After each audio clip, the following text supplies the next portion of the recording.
वो शक्ति के घेरे में हैं, आप दरबार के घेरे में हैं, बाबा और माँ के संरक्षण में हैं, सुरक्षित हैं। ये दरबार भोग काटने के लिए लोगों के इसका अवतरण हुआ शुरुआती तौर पे देखा जाए तो।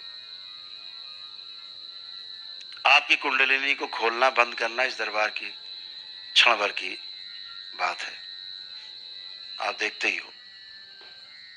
और यही कुंडलिनी खुल जाए इसके लिए बार बार व्यक्ति जन्म लेता है, आप सब जन्म लेते हो बार बार। यही कुंडलिनी किसी तरह खुल जाए, बस यात्रा शुरू हो जाए। ये पूरी यात्रा, ये दरबार आपको एक क्षण से भी कम समय में करा सकता है, और दरबार कराता है। जो दरबार के सेवक हैं, सेवा में रहते हैं, इनको दरबार यात्रा कराता है। क्षणों में ब्रह्मांड की यात्रा करते हैं, क्षणों में। ये छोटे छोटे बच्चे जो सेवा कर रहे हैं ना, ये संसार के बड़े बड़े साधकों से भी ज्यादा इनको ज्ञान है। ज्ञान का अर्थ अनुभव है, किताबी ज्ञान नहीं है, किताबी सूचना है, वो ज्ञान नहीं है, लेकिन अनुभव है इनके पास जबरदस्त।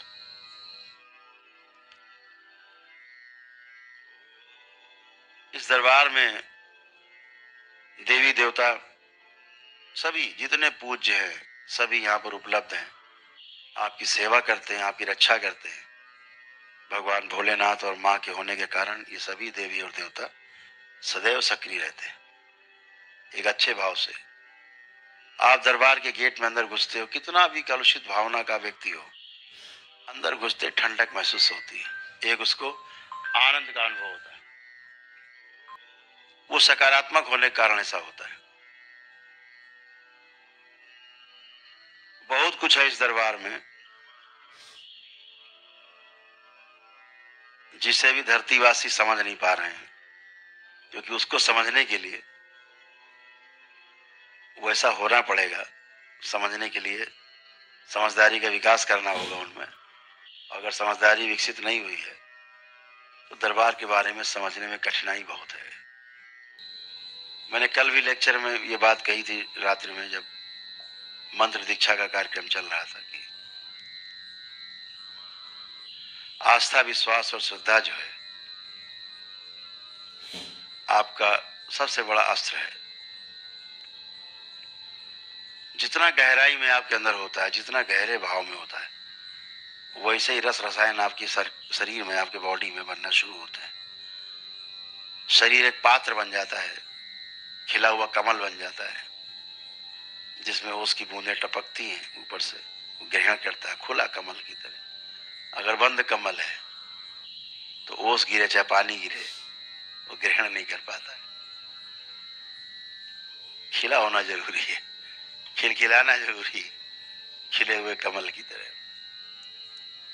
आस्था, विश्वास, श्रद्धा जरूरी है। नसों में उस आस्था, विश्वास और श्रद्धा जितनी दौड़ेगी, उतना ही शरीर और जीवन दोनों उसके पात्र बनेंगे।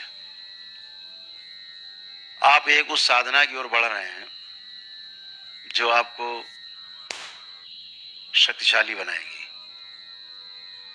आपके जीवन को शक्तिशाली बनाएगी, और आप इतने शक्तिशाली बन सकते हो कि लोग आपको ईश्वर के रूप में पूज भी सकते हैं, भगवान के रूप में भी देख सकते हैं आपको। इतने शक्तिशाली भी आप बन सकते हो।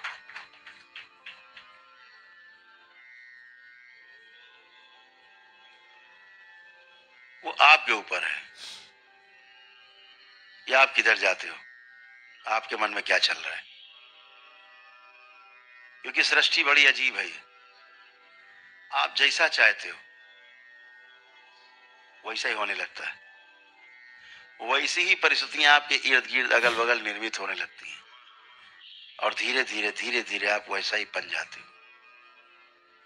अद्भुत है सृष्टि, सोच के देखो।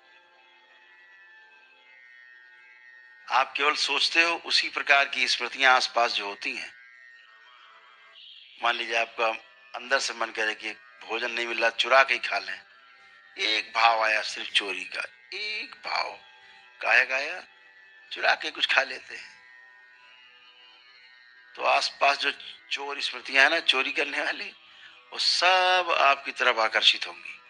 सबका जो वो है ना मुंह, जैसे आप इधर हो ना, तो सबका मुंह इधर ही घूम जाएगा। अच्छा, चारा, वाहन मिला, वो सारी स्मृतियां उसी खोपड़ी में एंट्री, चोर वाली।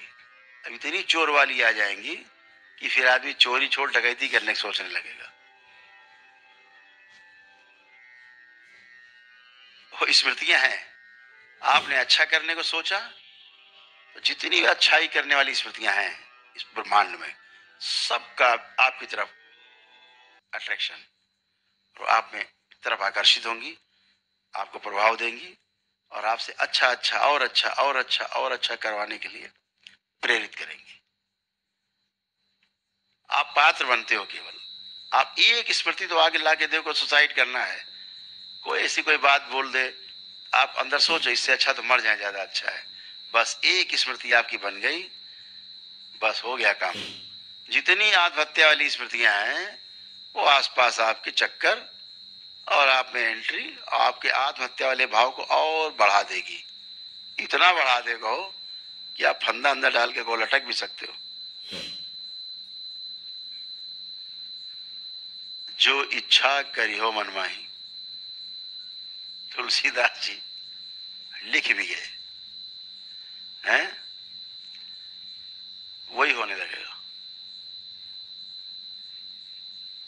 केवल आप सोचो, सोचना कितना खतरनाक है जरा फिर सोचो। आप हमेशा ध्यान रखो कि सोचना भी अच्छा अच्छा, मैं रोज कहता हूं, प्रतिदिन सबको कहता हूं, अच्छा सोचो, अच्छा बोलो, अच्छा करो, अच्छा देखो, अच्छा सुनो, अच्छे बन जाओगे। रोज बोलता हूं मैं, ऐसा कोई दिन नहीं जाता जिस दिन मैं ये वार्ता नहीं करता, रोज करता हूं।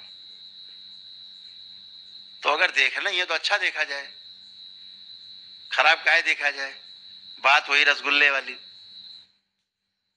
एक सज्जन दरवाजे के बाहर जो है वो हथेली में कुछ खा रहे थे, तो सामने से नीलमणि निकले, उन्होंने पूछा, भैया ये तो क्या खा रहे हो, तुम्हारे हाथ तो है ही नहीं कुछ, ये खा क्या रहे हो। बोले गुड़ खा रहे हैं। गुड़ का गुड़ तो दिख नहीं रहा है। बोले झूठ मूठ खा रहे। तो नीलमणि तो ज्ञानी थे, उन्होंने कहा अगर झूठे मूठ खा रहे हो तो भैया रसगुल्ला खाओ, छेना ही ना खाओ, कोई गुलाब जामुन खाओ, अगर झूठे मूठ खाना है। तो अगर सोचना ही है केवल, कुछ करने नहीं, तो कम से कम अच्छा अच्छा सोचा जाए। इतना तो कार्य अपने हाथ में है कि अच्छा अच्छा सोचा जाए। तो जब अच्छा सोचते हैं आप, तो फिर वो इसी सृष्टि आपके आसपास निर्माण शुरू हो जाता है। आपने सोचा कि हमें तो सब तंत्र दीक्षित होकर के तंत्र में, और फिर तंत्र की सारी शक्तियां हमें अर्जित हो जाएगी, उसके बाद फिर हम दरबार वरबार लगा के कायदे से फिर हम टोकाई करेंगे पब्लिक की, है ना। जहां ऐसा सोचा बस उतने ही भर के रह गए। आपकी जो प्रगति है वो थम गई। प्रकृति देख लेगी, ओ अच्छा इतने भर के लिए हो, ठीक है लगाओ दरबार करो, वही अपना छू छा करते रहो, उससे आगे नहीं बढ़ोगे, जाम। और अगर आपका लक्ष्य बृहद है, आपका लक्ष्य एकदम पवित्र है, कौन सा लक्ष्य है, हमें सेवा करनी, बाकी तो सब बाय प्रोडक्ट है। शांति हो, चाहे धन हो, सुख हो, कुछ भी हो, वो सब बाय प्रोडक्ट है, वो सेवा से निकलता है। पता है आपको, इस दरबार में जब हम चिकित्सा करते थे आयुर्वेद की, तो हम फ्री चिकित्सा करते थे।